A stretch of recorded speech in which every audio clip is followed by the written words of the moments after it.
I'm going to start at the only place that actually matters, how reality itself works in Marvel Rivals. Because without that, none of the events, characters, deaths, or resurrections make sense. In Marvel Rivals, the multiverse is not a clean collection of separate timelines.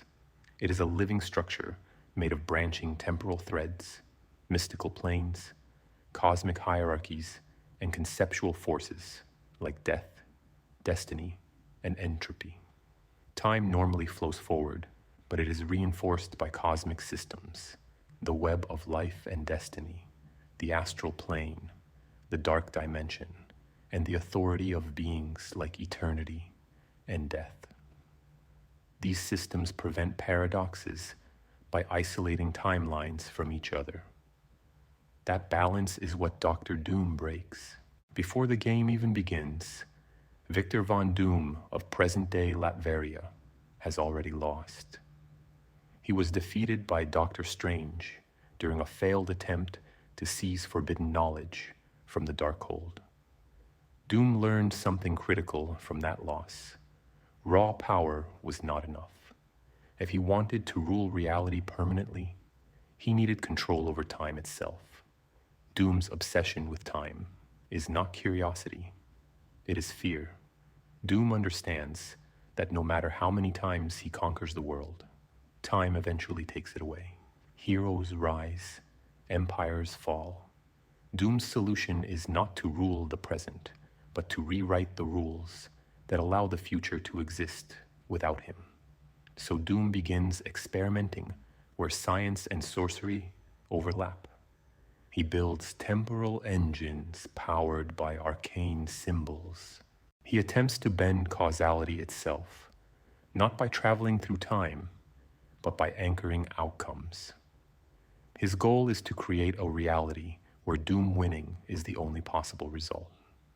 What Doom does not know is that he is not alone.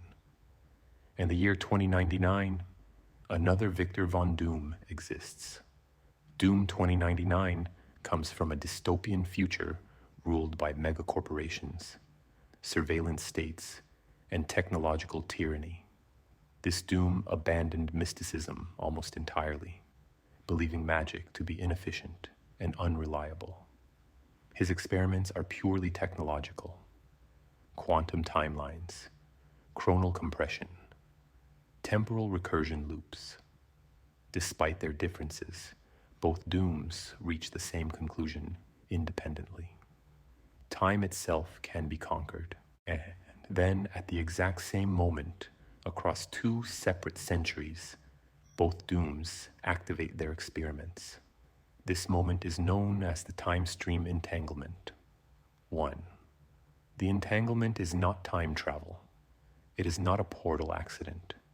It is a multiversal collision caused by two identical minds attempting to dominate the same conceptual force from two different points in history.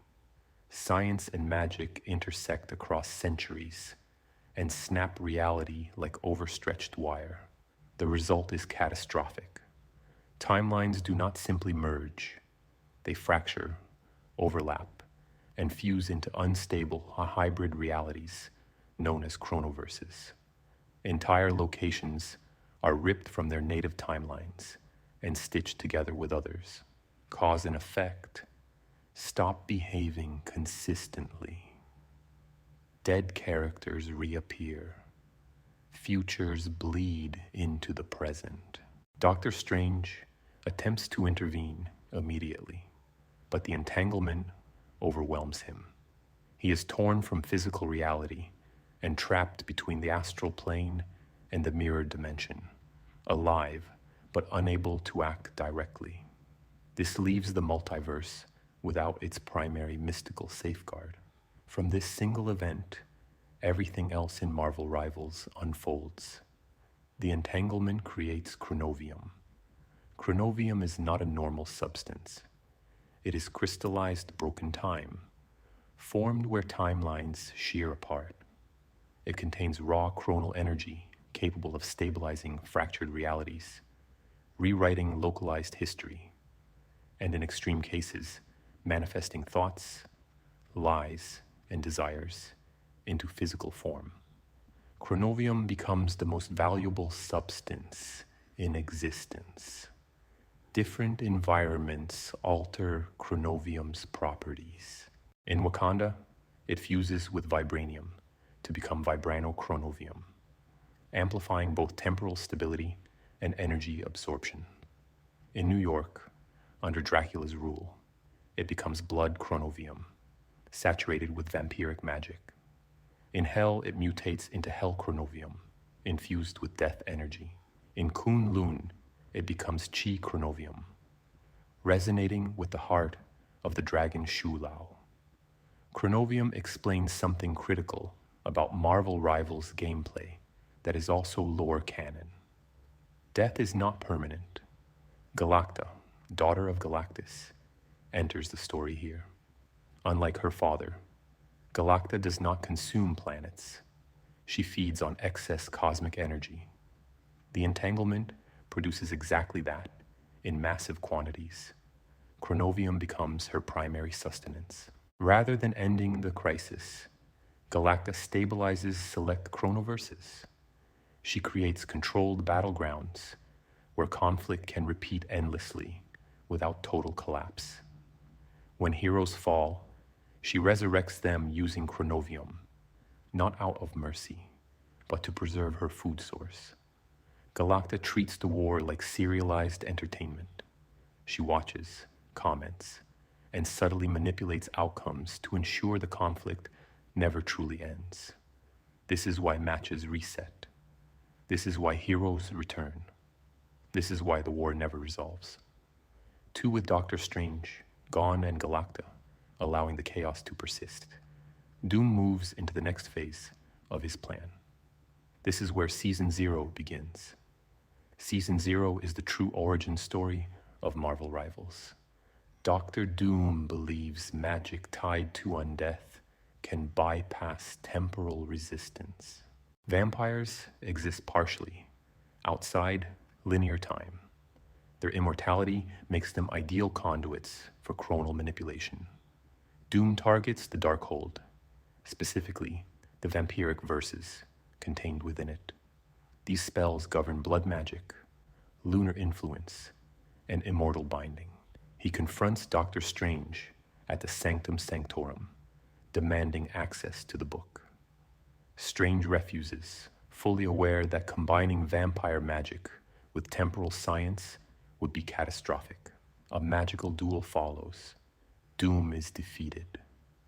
Strange banishes the Darkhold into the astral plane, believing it unreachable. Doom retreats, but he has already learned enough.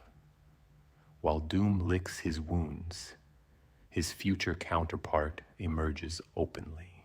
Doom 2099 begins harvesting chronovium aggressively, weaponizing time storms and destabilizing chronoverses for raw power. The war between the two Dooms begins quietly, in shadows, while the rest of the multiverse burns. This leads directly into Season 1, Empire of Eternal Night. I'm continuing straight forward from here, with no breaks, no skips, and no summaries. Season 1 is called Empire of Eternal Night, and this is where the shattered multiverse truly becomes a living war zone, with Doctor Strange trapped beyond physical reality and the Darkhold banished to the astral plane. Doom pivots. He no longer needs the book itself. He needs what the book governs: vampirism. Vampires exist partially outside linear time. Their immortality, their bond to lunar cycles, and their resistance to death make them ideal anchors for temporal manipulation. Doom knows exactly who to target. Dracula. 3. Doom approaches the Vampire King not as an enemy, but as an ally. He offers Dracula a chronovium shard and a promise. Help Doom locate the scattered pages of the Darkhold's vampiric verses, and Doom will help Dracula reclaim dominion over the night. Dracula does not know he is being used. Using the shard and his own blood, Dracula performs a massive ritual over New York City. The moon's influence is disrupted. The city is plunged into an artificial eternal night. Vampires flood the streets. Dracula's castle he manifests physically in Central Park, pulled from its native reality by chronal instability. New York becomes the empire of eternal night. Heroes respond immediately. Spider-Man, Blade, and the Human Torch attempt to contain the outbreak and fail. Blade is captured. Spider-Man and Johnny Storm are defeated outright, something that should not be possible under normal circumstances. This is the first major proof that the rules are broken. The Fantastic Four arrive, newly drawn into this reality by the entanglement. Reed Richards approaches the crisis scientifically, attempting to counteract the darkness with technology and chronal stabilizers rather than extermination. Not all heroes agree. Moon Knight and Iron Man form a splinter group called the Eternity Knights. They believe the only solution is total eradication. They seek to use the Montesi formula, a spell capable of destroying all vampires at once. This creates the first major ideological fracture among the heroes. Save the innocents who were turned, or end the threat permanently. While the heroes fight each other and Dracula's forces, Doom succeeds. The vampiric verses are recovered. Doom betrays Dracula without hesitation. He reveals the truth of his plan. By combining Chronovium, Dracula's blood, and the vampiric verses, Doom creates pure blood Chronovium, a substance capable of rewriting causality itself. Dracula realizes too late that he was never meant to rule. Season 1 ends with Doom holding the most dangerous substance in existence.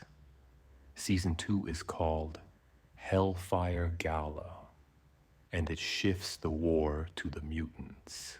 For during a massive time storm triggered by Doom 2099's experiments, the living mutant island of Krakoa is violently displaced from the present and thrown into the year 2099.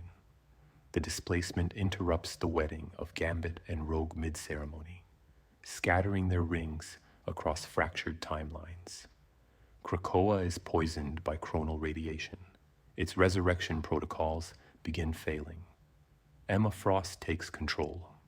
She organizes a Hellfire Gala, not as a celebration, but as bait.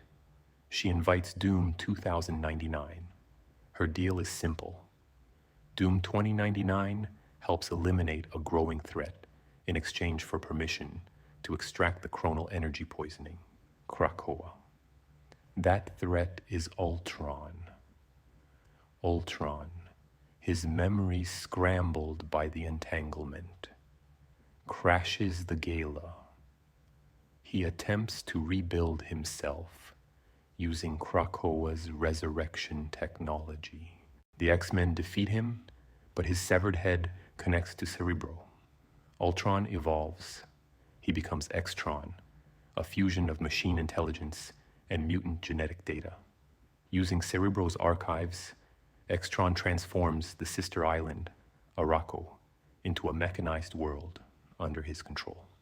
Season 3 is called The Abyss Awakens. The entanglement reaches Clintar, the prison of Knull, god of the symbiotes.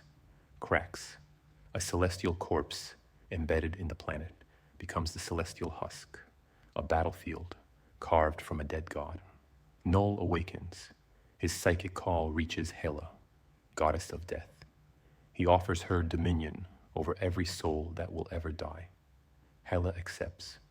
She becomes the Queen in Black. The Phoenix Force senses the threat. It bonds with Jean Grey and attempts to annihilate Clintar entirely. The battle involves both Dooms, Blade freshly freed, and forces drawn from across Chronoverses. It rages across the celestial husk and the throne of Knull itself. Season 4 is called The Heart of the Dragon. 5. The 7 capital cities of heaven are ripped from their pocket dimensions and fused into a single realm called the Heart of Heaven. At its center lies Shulao, the immortal dragon, frozen in chronal stasis. Doom seeks chronal chi. Angela arrives hunting Hela. She is opposed by Dizang, ruler of the 8th city. Dizang is revealed to be Matt Murdock from a collapsing timeline. His world was destroyed by gods and demons. He descended into hell, killed the beast, absorbed its power, and became guardian of lost souls.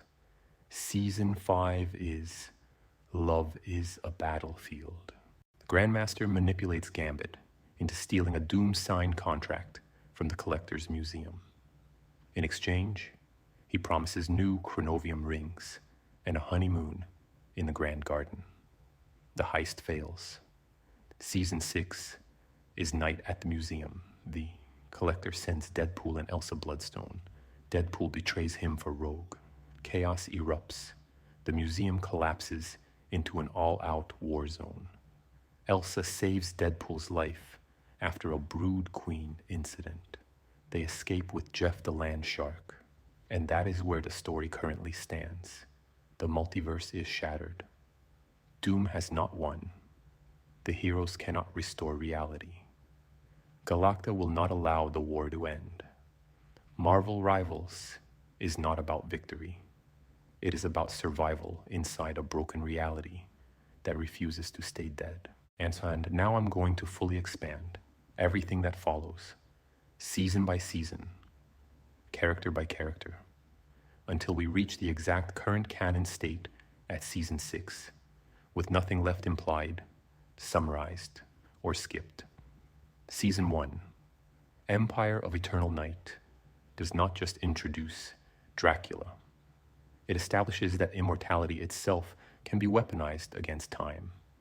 Vampires do not simply live forever. They exist in a state of suspended causality. Doom exploits this by using Dracula's blood as a temporal stabilizer. This is why the Eternal Night ritual works at all. The moon's orbit disruption is not astronomical. It is symbolic. Lunar cycles govern vampirism across realities, and Chronovium amplifies that symbolic magic into physical law. Blade's capture is significant because Blade is a paradox, a being immune to full vampiric control. Doom studies him. Blade survives because Doom needs proof that hybrid entities can resist chronal domination. This becomes relevant later when Doom observes mutants, symbiotes, and resurrected heroes. 6. The Fantastic Four's arrival is not coincidence. Reed Richards is pulled into this reality because his intellect resonates with chronal instability. The entanglement attracts minds capable of understanding it. This is why Stark, Richards, Doom, and Doom 2099 all remain central figures. Moon Knight's involvement matters because Khonshu exists outside time. The Eternity Knights are unknowingly aligned closer to Doom's logic than they realize, prioritizing permanent solutions in a universe where permanence no longer exists. Season 2, Hellfire. Gala fully redefines mutant existence. Krakoa's displacement into 2099 breaks mutant resurrection because resurrection relies on precise temporal anchoring. When the island is severed from its native time, souls cannot be recalled properly. This is why resurrection malfunctions, not because of damage, but because time no longer knows where mutants belong. Emma Frost's deal with Doom 2099 is cold, calculated survival. Doom 2099 extracts chronal energy, not just to help Krakoa, but to refine his understanding of time storm physics.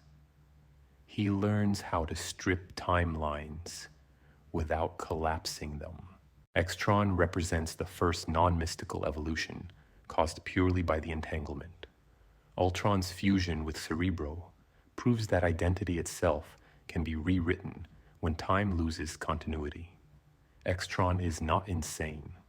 He is optimized for a world where history no longer matters. Season 3, The Abyss. Awakens expands the conflict to cosmic scale. Null's prison was never meant to endure multiversal stress. The celestial husk is evidence that even gods can die permanently, but only under the right metaphysical conditions. Null's awakening destabilizes the symbiote hive mind across all chronoverses. Hela becoming the Queen in Black is not corruption. It is alignment. Death has always been her domain. Null offers her total jurisdiction. The Phoenix Force intervenes because it governs rebirth. Null represents irreversible entropy. Their clash is fundamental, not ideological. Season 4, The Heart of the Dragon explores faith, redemption, and damnation. The 7 capital cities of heaven merging destroys the balance between enlightenment paths. Shulau's slumber freezes chi flow across the realm. Doom's interest in chronal chi stems from its ability to bind spirit, body, and time simultaneously. Dizang's origin is the clearest warning of what happens to timelines that lose hope. Matt Murdock becomes Dizang because law, justice, and morality collapse in his world. He is not evil. He is what remains when heroism survives apocalypse. Season 5, Love is a Battlefield appears smaller, but it is not. 7 Gambit and Rogue's interrupted wedding is symbolic. Love requires continuity. The entanglement denies that. The Grandmaster's contract theft is about ownership of outcomes. Doom's signature represents legal dominion over reality fragments. Gambit fails because probability itself is unstable. Season 6, Night at the Museum, is the most meta season so far. The Collector's Museum contains living proof that nothing is sacred. These are not replicas. These are displaced beings, stolen from collapsing timelines. Deadpool's betrayal matters because he is aware. He understands resets. Elsa Bloodstone represents lineage, power passed intentionally through generations. Jeff the Land Shark survives because innocence persists even when logic fails. The current state of the multiverse at Season 6 is this. Dr. Doom and Doom 2099 are locked in permanent stalemate. Galacta maintains controlled collapse. Chronoverses continue to degrade, but not enough to end the war. Heroes fight, die, return, and fight again. And until time itself is healed or finally destroyed, Marvel Rivals continues. This is not the end of the story. It is the condition of existence now.